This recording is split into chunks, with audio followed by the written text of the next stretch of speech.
Architecture is often referred to as frozen music, and the link between them has long been recognized. What do the buildings we make say about us?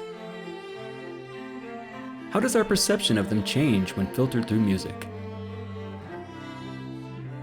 I'm Seth Boustead, and this is Songs About Buildings and Moods.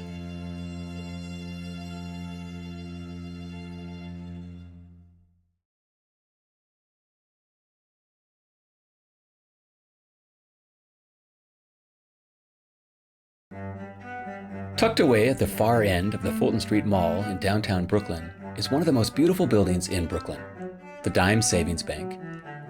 Built to resemble a neoclassical temple, this Gilded Age masterpiece served as the bank lobby for nearly 100 years and is today incorporated into the design of Brooklyn's tallest skyscraper, the Brooklyn Tower. While the bank was designed to take your breath away and instill confidence with its opulent design, the bank's customers were mostly working-class people, and anyone could start a savings account with just a dime, as Marcy Clark explains. These savings banks were really meant to be visited by the public, and the image of monumentality was a really important message to share to the public, that this was a place to trust, where you could invest your hard-earned dollars and let it grow. And from the moment that you stepped through the door, you were meant to be in awe.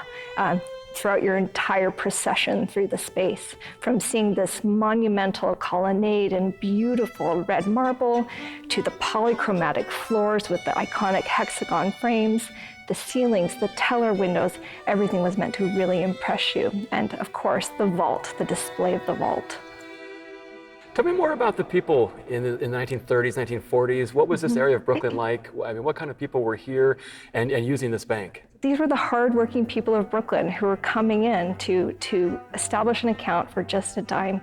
These were workers on the ferries, working on some of the first subway tunnels connecting Manhattan to Brooklyn in the early 1900s. And in just 15 years, the bank outgrew its space, and so they doubled in size and hired a new architecture firm in the 1930s to create what we see here today. Walk me through the years now. Let's come up to the present day, the history of the bank and the current project, the Brooklyn Tower. This is a huge space. This is actually a civic architecture, which is not how we think about banks today, right? When banking is all about technology and mobility to be able to bank on your mobile device. And banks don't need spaces like this to convey that messaging or to function anymore. And banks have really started to re-examine their retail footprint. They don't need to operate in 20,000 square feet like you see here. They don't need to have a beautiful vault on display and as part of their marketing services. And so these banks have become decommissioned in the 1990s and to present day. And the challenge that we have now as new owners and new stewards is, what do we do with these architecturally and historically significant, beautiful pieces of architecture? What's the answer? The answer is really thoughtful adaptive reuse. Rather than treating the tower in an overtly historicist manner, right, taking the neoclassical colonnade and extruding that language into the sky, we instead find the relationships, find the shared geometries. And so what has happened in that effort is that the beautiful hexagonal floors that you see here in the bank and the triangular shaped site we extended a grid across our development opportunity, and then the tower itself becomes a series of interlocking hexagons. The residents of the Brooklyn Tower, as well as the Brooklyn community, will be able to enjoy this space again as a flagship retail location, and we really look forward to opening its doors again. Do you want to have a contemporary music series here or something? Friday nights, some wine, please, string all quartet. the time, all the time. Okay, all right, because I can make that happen. One of the things I find most amazing about the Brooklyn Tower is that the vault from the Dime Savings Bank is still intact. And what a vault it is, with hundreds and hundreds of the original safety deposit boxes still intact. The many things that people have kept in these boxes over the years was a primary source of inspiration for composer Danielle Schwob. Here we are in the vault. Here we Danielle. are. What an amazing place. I mean, completely. I feel like we're in the middle of a heist movie or something. Is this pretty much what you were imagining that it was? Because we haven't been in here before. Is this what you were imagining it would be? I think it's actually even better because we've been down here a couple of times and we've been able to look through the like that giant door that they have guarding the space, but we haven't been inside. And yeah, I mean, this is kind of just really a dream space to be in and write for. What kind of secrets do you think might have been in these boxes? Oh, I mean, everything. It could have been love letters, property deeds, certificates of like stock purchases. I think a lot of the time it's probably things that you want to have hidden from other people that might discover them in your house. Exactly. It's like Cheez-Its for me. So how did the vault inspire the music? I mean, the beginning of the piece and the ending really grew out of imagining what might have been in these boxes. There's a lot of like whispering sound effects, which was actually people reading off, like I was saying before, imagined love letters, bank statements, certificates for like significant purchases, or Did you use text for that? Sorry, or how did you have them whispering? What are they saying? I could make something up, but the less romantic answer is that I just pulled things off the internet. Okay. No, I love it. And then kind of tweaked them and wrote some of my own. Okay, great. And some AI may have been involved too. So that's the first thing that we hear in Yes. the piece is the voices of perhaps the secrets of the vault. Yeah. Okay, and then walk me through it from there. As you know, we've also been up to the Whispering Gallery in the space, which is just one of the most incredible acoustic environments that I've ever been in. It has this amazing sort of delay effect. And this just completely crazy reverb. And so the piece opens with voices who were sort of whispering and sort of creating interesting textures. And then we also took a few musicians up there and we really experimented with the acoustics to see what kind of material would work. And so there's a lot of kind of like really cool, like repeated figures that feed back on themselves and become really almost like sort of just chaotic and kind of spacey. And so we worked with an amazing saxophone player, David Leon, who we took up there and had him record some materials, which I then like took back and processed and played with. And then from there, it really unfolds into a large chamber orchestra work. We got a lot of strings and a lot of winds, and then a lot of singers. So I guess actually it's chamber orchestra plus choir, with a central focus on the American Modern Ensemble Quintet. Now that I'm saying this, I'm realizing just like how many crazy parts there have been involved with this. We normally work with 3 or 4 musicians. There's even a couple with 2. And now you're saying chamber orchestra, American Modern Ensemble, and a choir, and a saxophonist and a clarinetist. Yeah. I mean, what was it about the space that made you want to go so big? The space is big. I think that was really it. It just felt to me, especially in combination with the tower, you have this large cavernous space in the bank, and then the tower is Brooklyn's tallest building, and it has kind of this epic, like Eye of Sauron, Darth Vader kind of feel to it. It felt like it deserved something large and impressive because it's such a large and impressive space and construction. And I think also, like we've been talking about since the beginning, this combination of the new and the old. It was really important to me to have like traditional instrumentation, acoustic instruments, which have obviously been around for such a long time, but then to integrate that with electronic effects and like interesting sort of delays and processing, and there will be some synthesizers in it, and really just combine this feeling of old and new within the music as well.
Chicago's Wrigley Building is so recognizable that it kind of doesn't need this introduction. It stands on Michigan Avenue at the Chicago River and is a luminous symbol of Chicago's incredible architectural legacy. The Wrigley Building was the very first, and many think the best, of the buildings that have come to be known as the Magnificent Mile. And thanks to a legal clause, the name can never be changed.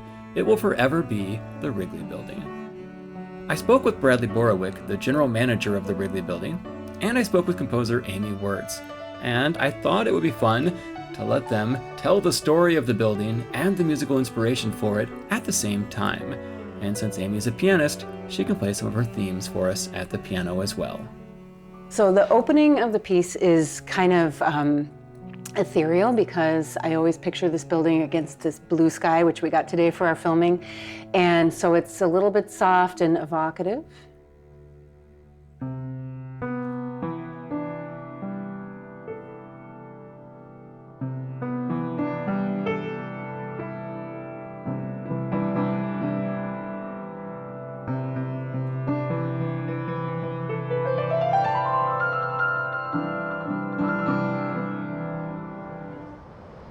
Give me a sense of the time frame. You know, obviously Wrigley made a lot of money in gum. This building was going to be a landmark statement for the Wrigley Company, of course. But I mean, it's, you know, the design is just phenomenal. I mean, what do you know about their thought process, the time period in Chicago when it was going up? Well, they completed the Michigan Avenue Bridge in 1920, and then Mr. Wrigley had purchased this trapezoidal 2 pieces of property. He hired Charles Biersman with Graham Anderson, Probst, and White, and they sort of came up with this beautiful Beaux-Art kind of construction of the building where they were only going to use terracotta. The clock tower is modeled after the Seville Cathedral in Spain. So there's a lot of international touch and flair to it, but the ornateness is just unbelievable. And he stopped at no expense to put in everything from cherubs to phoenixes to salamanders to lions. How did you approach translating all of that into music? Well, I took a lot of inspiration from the building itself. I used a lot of the dimensions of the building, for example, the square footage or how many different shades of white are in the terracotta coating. And I used those numbers in my musical material. But I also was really inspired by the story of William Wrigley. He is the quintessential American self-made business success story. He lived in the 1920s, and so I used a lot of sounds of the 1920s to inspire half of the music. You'll hear a main theme that I wrote, and that was split into 2 parts because of the 2 towers of the building. There's a north tower and a south tower. And so I have this theme first as a hymn and second as like a jazz tune in the 1920s swing style. Was it always meant to be 2 towers connected by a bridge, or did it just kind of grow over time? No, it was always meant to be 2 towers. In 1921, they finished the south tower, which is the clock tower, and then in 1924, they actually completed the tower that we're standing on, the north tower. They're over 19 feet, 7 inches. There's 4 faces. There are 2 master clocks that run them. They're the most historic part of the building. It's what everybody thinks of when they see the Wrigley Building. The 2 parts that you were talking about that represent the 2 towers, where is that in the piece? This is my theme, first as a hymn. It gets a solo from the violin, and here it is.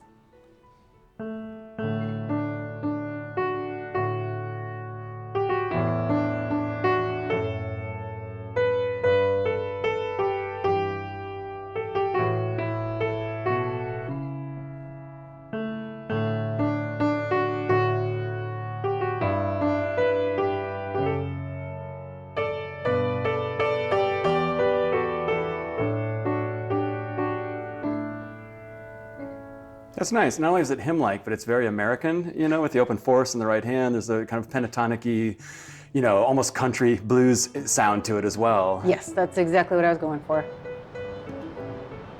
I mean, so much about the Wrigley Building is iconic, as you mentioned, you know, the clock tower, the terracotta, et cetera. But also what's iconic about it is its position in Chicago, right here at the confluence of the river. I mean, the lake is right down the street, Michigan Avenue is right here.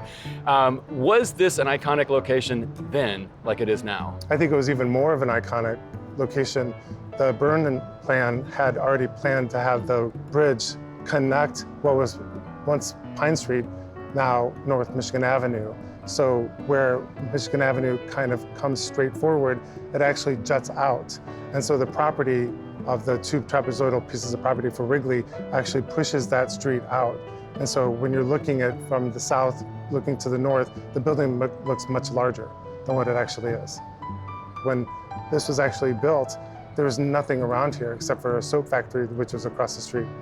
So nobody ever knew that they could ever actually see all of this so high up, because they built the building just 2 feet under the highest level that city would allow them to build. Mm-hmm.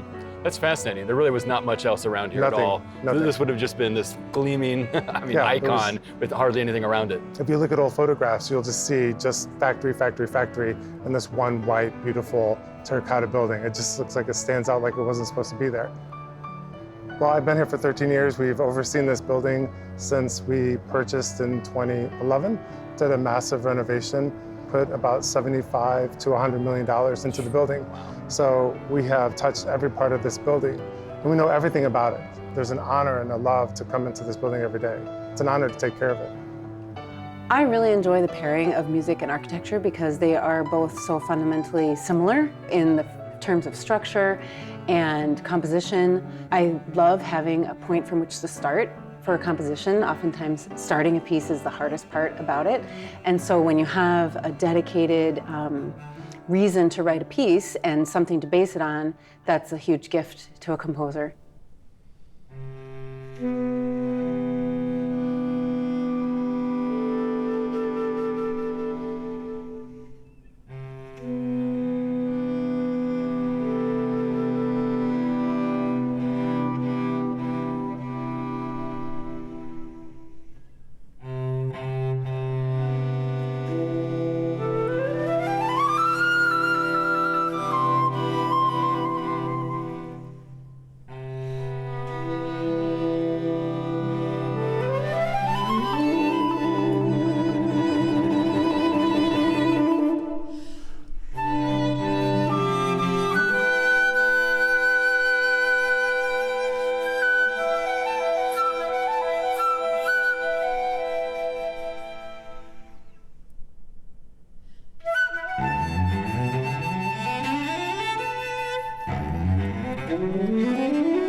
you.